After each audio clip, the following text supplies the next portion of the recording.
Have you ever looked at your loved ones, your parents or grandparents, and suddenly felt they've changed in ways you can't quite explain? Just a year ago, they were laughing and chatting at the dinner table. Lately, though, they sit silently, eat less, and move more slowly.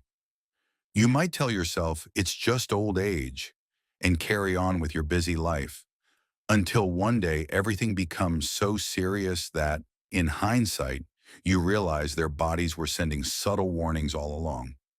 No one wants to think about death, yet far too many families only recognize that a loved one is in their final chapter when it's already too late, when there isn't enough time to prepare, when embraces feel rushed and words of love go unspoken. This video isn't here to scare you. It's here to give you a precious gift, the gift of preparation.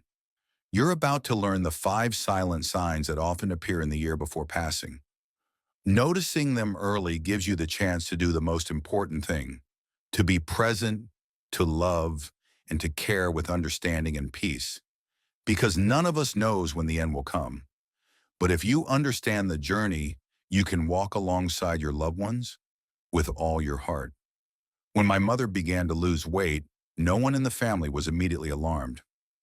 "She's probably just eating less," my sister said. "At her age, everyone gets thinner." Yet I soon noticed her clothes hanging loose, her belt needing to be tightened another notch, and most tellingly, she no longer took any pleasure in her meals. In reality, unintentional weight loss in older adults is never trivial. It is one of the earliest and most obvious signals that the body is entering its final transition. Among the common causes is the loss of muscle mass due to impaired protein metabolism.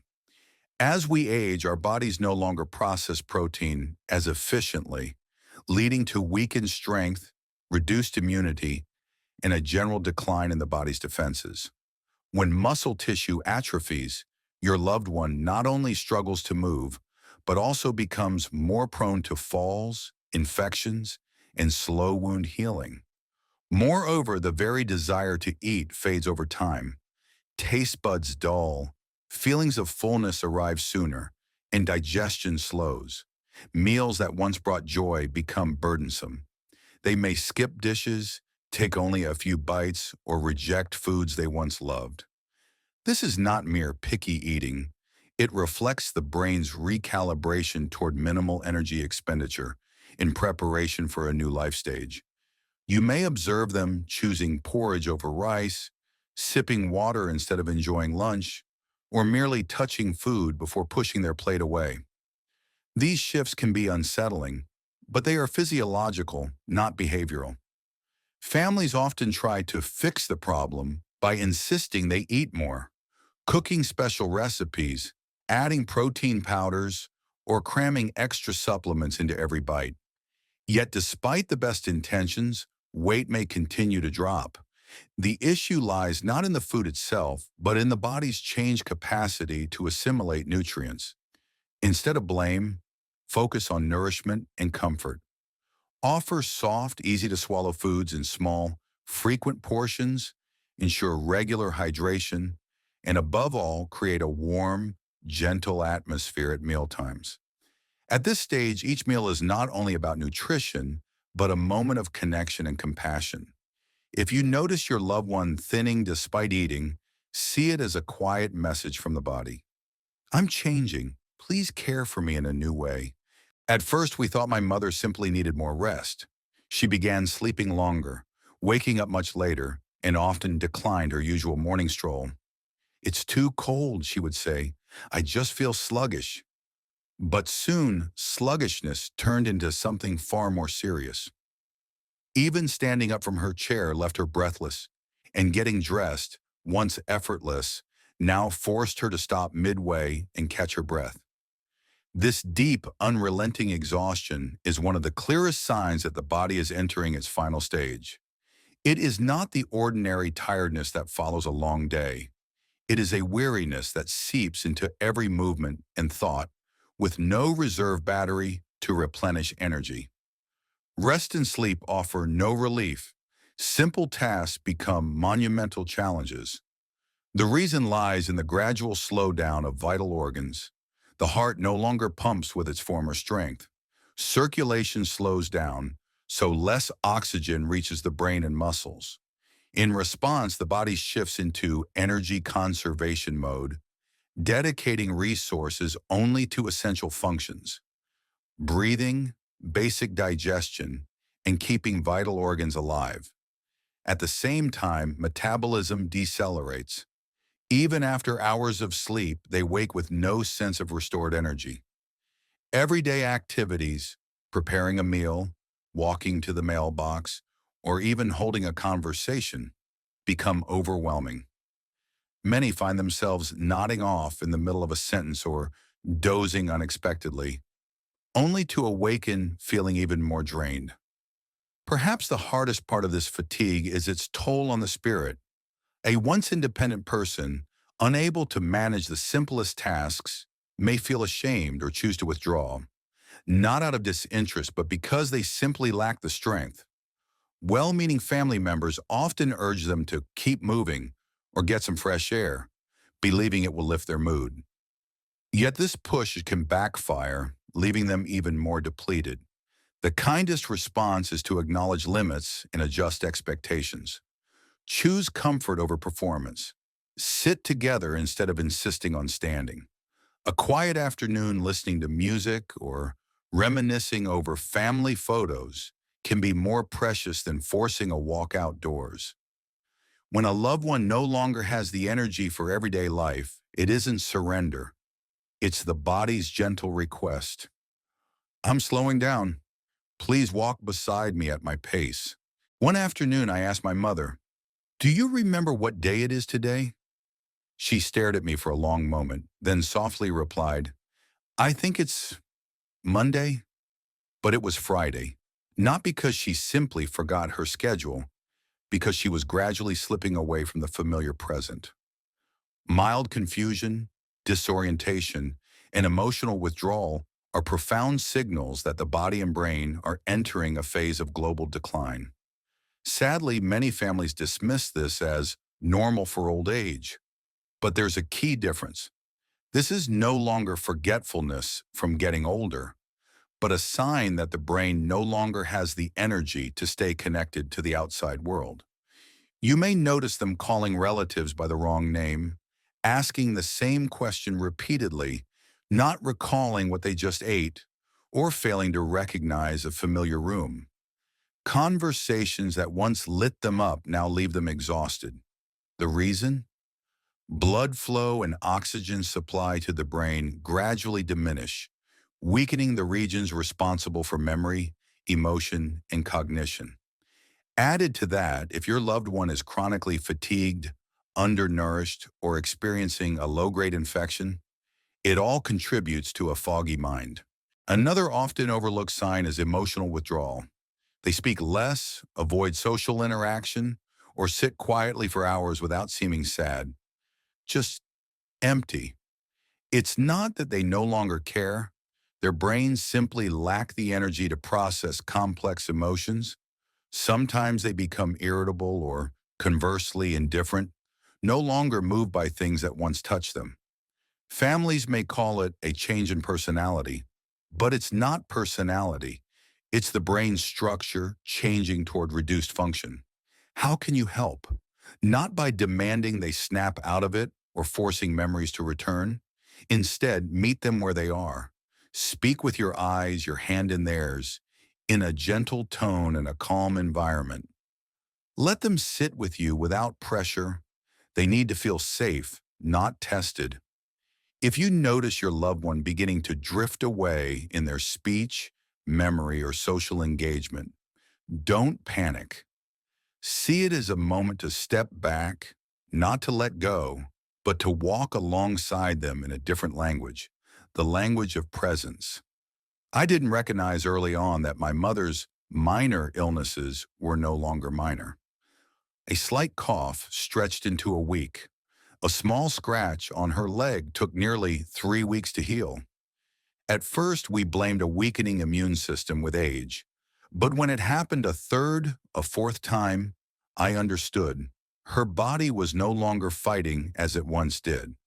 When an older person begins to suffer repeated infections or recovers very slowly, it is a clear sign that their immune system is in serious decline.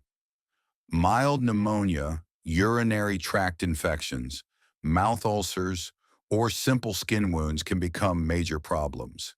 Each illness left her more fatigued than usual, with less appetite, less conversation, and at times even mild confusion. The reason is that poor circulation means blood no longer delivers enough oxygen and nutrients to tissues. The body lacks the resources to repair itself as it used to. Accompanying these problems is the fact that medications begin to lose their potency. Antibiotics that once restored her health in days now require higher doses or simply fail to clear the infection. Doctors may change prescriptions, increase dosages, but the illness returns. This is not a failure of the drugs. It is the body entering a conservation mode, prioritizing minimal survival over comprehensive repair. A particularly dangerous complication is pressure ulcers. When a loved one moves less, the skin overlying the back, buttocks, or heels can break down if not carefully tended. If these ulcers become infected, they can lead to sepsis, a life-threatening condition at the end of life. Importantly, infections in the elderly often do not present as you might expect. There may be no fever or violent cough, but simply increased fatigue, sudden confusion, or decreased appetite. If you notice these small changes after a minor fall, a scratch, or an episode of urinary discomfort, investigate. It may be an early warning. At a certain stage, curing may no longer be the optimal goal. What matters most then is keeping your loved one clean, comfortable, and free from pain. You can do this by ensuring their skin is clean, dry, and moisturized, by helping them change position regularly, by keeping them well hydrated, and above all, by lowering expectations that they must fully recover. Sometimes the kindest thing you can do is to stop fighting and start caring. Not giving up, but shifting your aim from healing to presence, from treatment to love. I remember that evening clearly. My mother was reclining in her armchair, eyes closed but not sleeping. Her breaths were slow, long, deep inhales followed by pauses.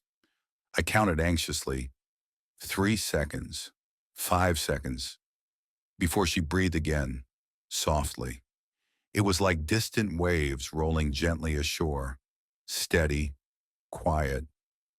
Changes in breathing and circulation are among the clearest signs that the body is entering its final stage. Importantly, these shifts usually aren't painful, but they make your loved one look very different. One common sign is irregular breathing. You may see them breathe rapidly and then slow, even pausing for a few seconds. Some develop what's called Cheney-Stokes respiration, deep, fast breaths that stop momentarily. It sounds alarming, but in someone nearing the end of life, it is a natural physiological response, the body withdrawing from active breathing. Circulatory changes accompany this. Hands and feet grow cold even in warm rooms. The nose, ears, and fingertips may turn pale blue or purplish.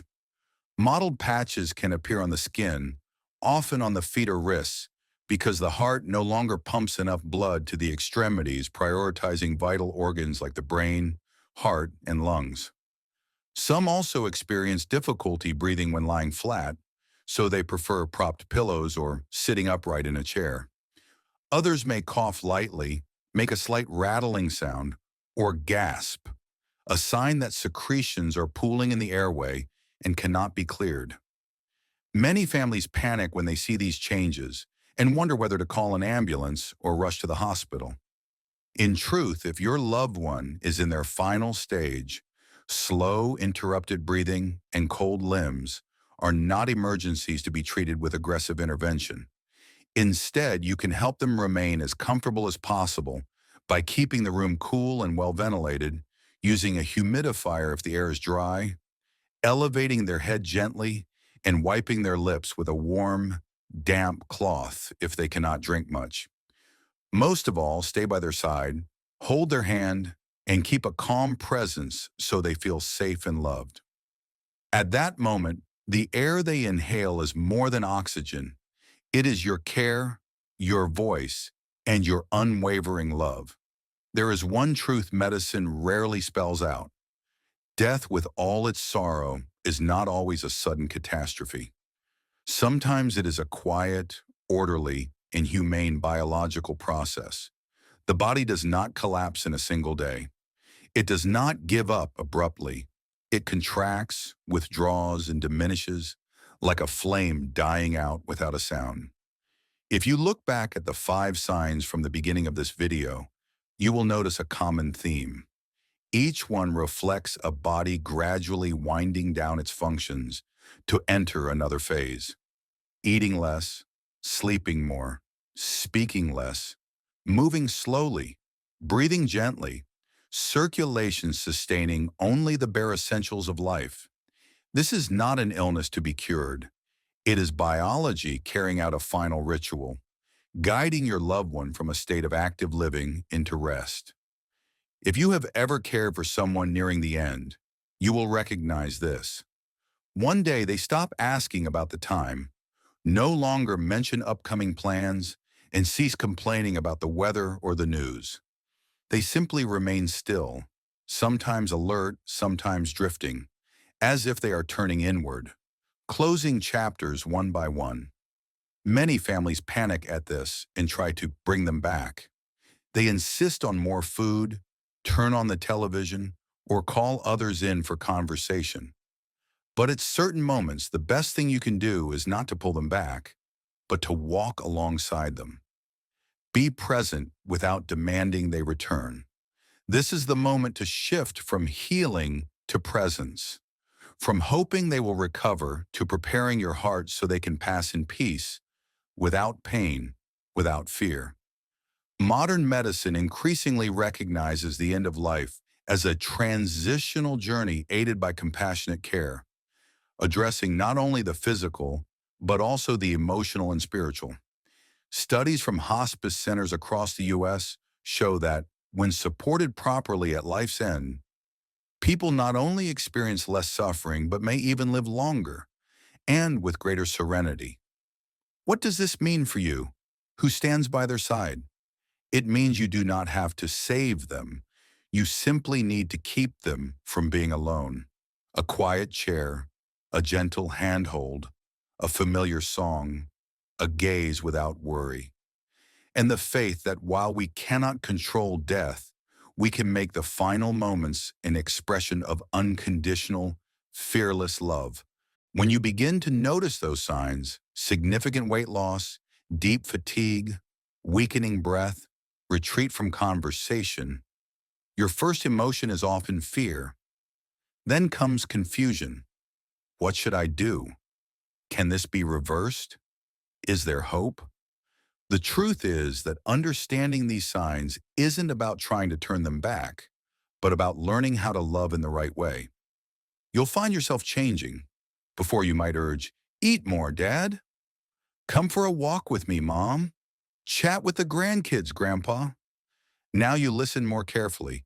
You know that every refusal isn't anger or sorrow, but genuine exhaustion. Each slow step, each sigh, each half portion is their body quietly saying, "Child, I am tired." With that understanding, you'll shift from pushing expectations to simply being present. You won't force them to eat. You'll sit beside them at the table, gently offering a spoonful if needed. You won't drag them outdoors. You'll bring a chair onto the porch and share the morning sun in silence. You won't try to make them laugh. You'll reminisce together and let their smile come naturally. And then you'll discover something remarkable. The final days no longer feel like a countdown to loss, but unfold as precious moments of genuine connection. A simple shared phrase, a gentle back rub, a knowing nod. Each gesture takes on profound meaning. Research from a California hospice center shows that families educated about end-of-life signs early experience less stress, fewer regrets, and far more meaningful connections in the final weeks. They don't expend energy on futile battles, but rather on what truly matters: affection, forgiveness, storytelling, and peaceful silence. So, if you're caring for a loved one and sense they are not themselves anymore, do not be afraid. This is not a sign of them slipping away from you, but of them needing you in a new way. You don't have to be busier or stronger. You simply need to be more present. Because in the end, it's not about how much they eat, how far they walk, or how many words they speak. It's about knowing that as they leave this world, they are not alone. They are seen, touched, loved, and understood. There's a question many caregivers carry with them. What more could I have done? But if you've listened this far, you've already taken a crucial step. You chose to pay attention. You chose to face what most people avoid: the truth that death does not arrive unannounced. It speaks to us, not to terrify us, but to give us the chance to love our family fully in those final days. We cannot extend life indefinitely, yet we can fill the remaining days with meaning. No grand gestures needed. Just open the window each morning to let sunlight in, share a gentle "I'm here with you" at mealtime, and sit side by side, hand in hand. And when the time comes for your loved one to depart, you won't carry unbearable regret. You'll know you saw them, understood them, and accompanied them to the end with a peaceful presence. Please leave a comment if you are walking this path with someone you love. Type the number from 1 to 5 if you've recognized any of today's signs in them. If you believe that loving in the moment is the most beautiful way to prepare for goodbye, right, I choose presence. Because sometimes presence is the final and most profound gift we can offer.